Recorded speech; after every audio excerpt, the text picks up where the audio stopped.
Shazam versus Black Adam, le combat des titans voit enfin le jour, mais pas de la bonne manière. En effet, c'est plus les interprètes Zachary Levi et Dwayne Johnson qui sont en train de se taper dessus. Et le constat est sans appel, il semble que The Rock ait saboté Shazam 2 et même Black Adam. Comme vous l'avez compris, il y a beaucoup de polémiques du côté d'ici. Et cela au-delà même du flop de Shazam 2 et de Black Adam.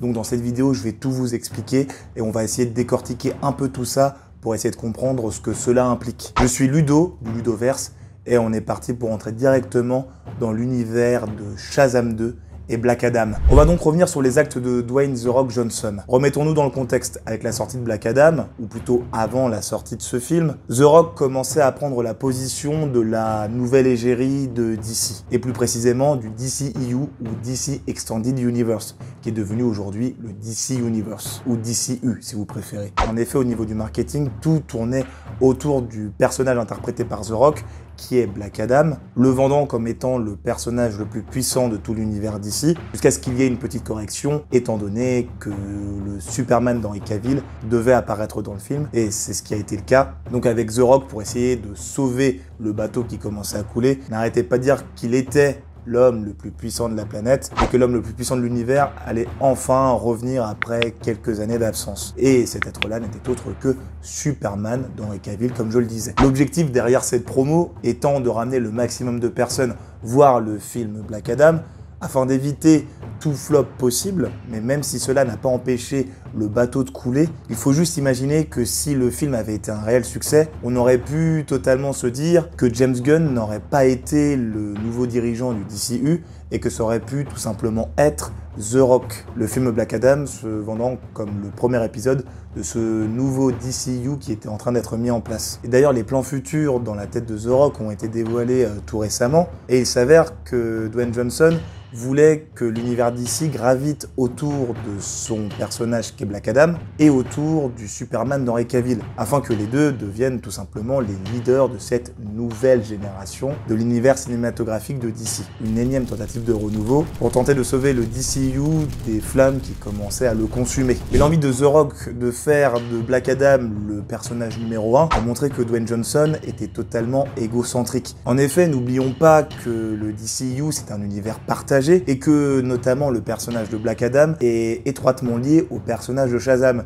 Et pourtant Dwayne Johnson a empêché Shazam d'apparaître dans son film, ne voulant pas que les projecteurs soient braqués sur le personnage interprété par Zachary Levi. En effet, comme vous le savez, actuellement Shazam 2 est en plein flop, et forcément c'est dans ces moments-là que plein de choses sont dévoilées. Et il s'avère que normalement dans Black Adam, il devait y avoir un caméo de Shazam. Les détails de ce caméo ont été révélés. En effet, une scène post-générique aurait dû voir la Justice Society of America, et plus précisément Hawkman et Cyclone, tenter de recruter Billy Batson afin qu'il rejoigne l'équipe. The Rock n'en voulait pas, donc ce caméo a totalement été dégagé du film, mais sauf qu'il y avait une possibilité que cette scène post-générique puisse apparaître dans Shazam Fury of the Gods. Sauf que là aussi, Dwayne Johnson a mis son petit grain de sel afin d'éviter que tout personnage principal de son film Black Adam n'apparaissent donc dans Shazam 2. Cette scène post-générique a donc été remplacée, attention spoiler par rapport à Shazam 2, et donc dans cette dernière, à la place d'avoir Cyclone et Hawkman, c'est tout simplement des personnages des films The Suicide Squad de la série Peacemaker qui ont tenté de recruter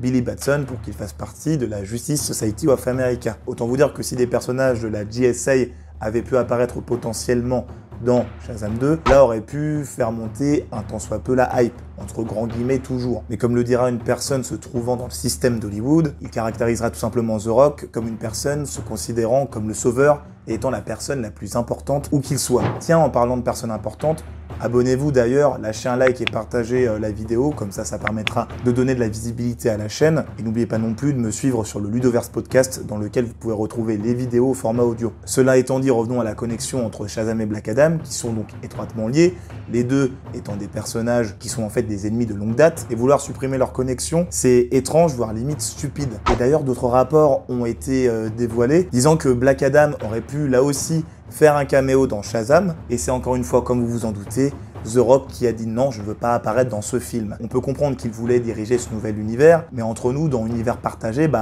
il y a partagé. Et si tu empêches deux personnages qui sont étroitement liés de se voir, ça ne va pas le faire du tout. Mauvais choix, monsieur Johnson. Enfin bon, pour revenir à ce que je disais précédemment, comme vous le savez, l'objectif numéro 1 de The Rock, ce n'était pas du tout que Shazam et Black Adam s'affrontent, même si c'était un projet possible dans le futur. Mais l'objectif numéro 1 de The Rock, c'était que Superman affronte son Black Adam. On aurait dû l'avoir dans un projet futur. J'en ai notamment parlé dans une vidéo et je vous ai même présenté qui était le plus fort entre les deux. Allez checker si vous avez quelques questions, on pourra en débattre en commentaire. Bien entendu, cela aura aussi fait énormément plaisir pour Zachary Levi que son personnage de Shazam affronte Black Adam, mais avec un The Rock dans les pattes, c'est un peu compliqué de mettre ça en évidence. Il avouera d'ailleurs être particulièrement énervé par cette situation, et il dira même qu'il n'a même pas vu le film Black Adam, n'ayant pas forcément trouvé le temps et n'y voyant pas forcément d'intérêt. Comme vous le voyez, il y a quand même une sacrée tension entre les deux acteurs. Mais d'ailleurs, si vous voulez savoir qui est le plus fort entre Shazam et Black Adam, j'ai aussi fait une vidéo à ce sujet, donc allez checker aussi, ça fait plaisir. On rappelle qu'au bout de 2 semaines d'exploitation,